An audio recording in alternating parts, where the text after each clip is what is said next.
The process begins when an administrator on the back end goes and adds a new job. She enters the job title, uploads a PDF of the job description, and then can view the job as a PDF, edit the title, or replace the document, and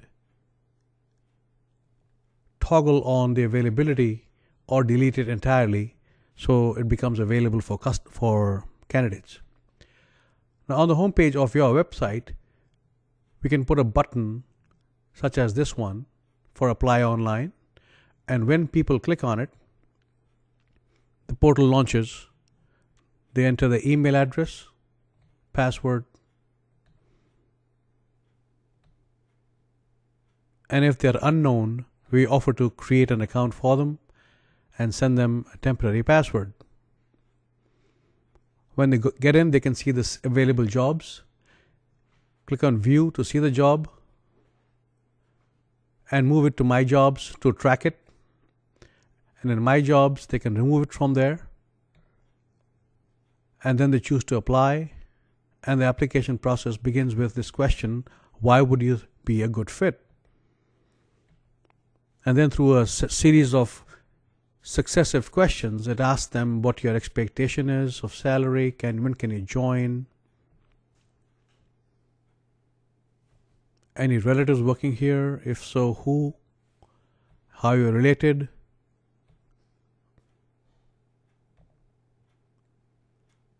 are you eligible, have you ever applied, have you ever worked here,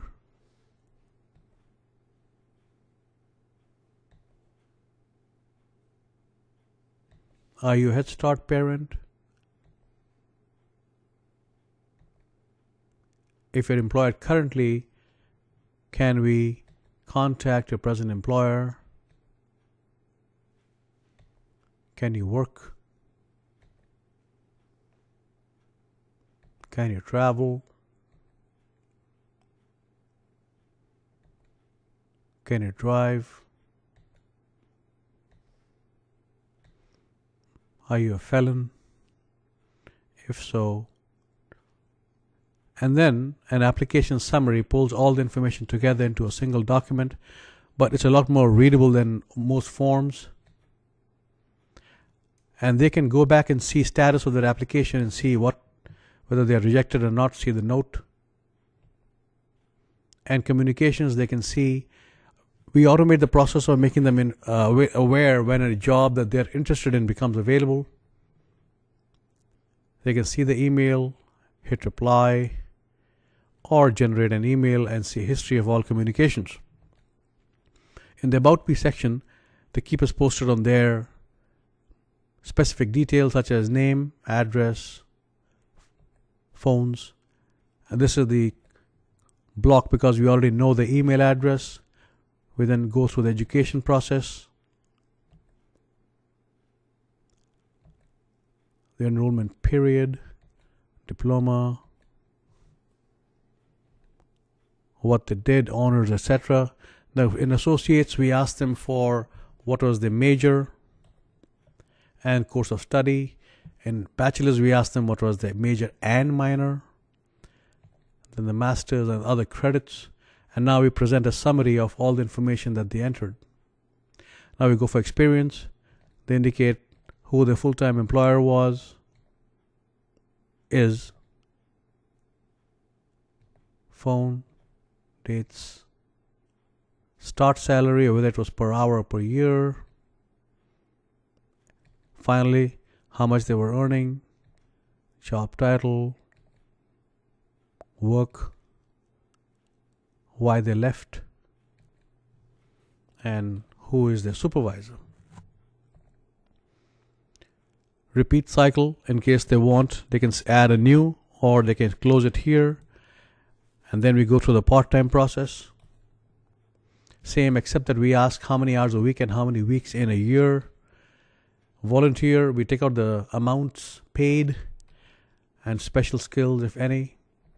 And this is a summary of the work experience in separate blocks for full-time, part-time, volunteer, and special skills. We now go to other, such as language, offices held, military experience,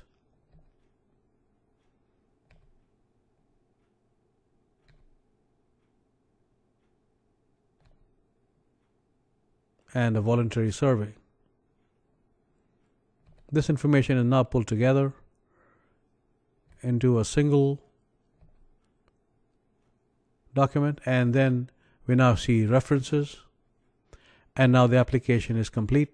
This is page 1. We give them a reference number. Page 2 is their education and skills, and page 3 is their experience, and page 4 is their applicant statement, which they're supposed to print out and sign. But meantime, this is automatically submitted. So now when the administrator logs into the backend, they click on process and see all the new applicants for the job. They can view the application, and they can process and either reject, shortlist, or transfer them in case they ask for one job but might be suitable for another, or keep pending. And as soon as they make a decision, they have to indicate why, and for the shortlist, for the pick list, indicate the reason, which is automatically emailed to the candidate. Same for shortlist, transfer, as well as keep pending. On the shortlist page, they can pick up and again process whether they reject or accept. If rejected, reason. If accepted, they can upload the acceptance and no email goes out. And if you want to keep pending, again, reason. If accepted, you can view the entire details. If rejected, you can view notes, pending, and if they were transferred, you can view the note as to why they were transferred.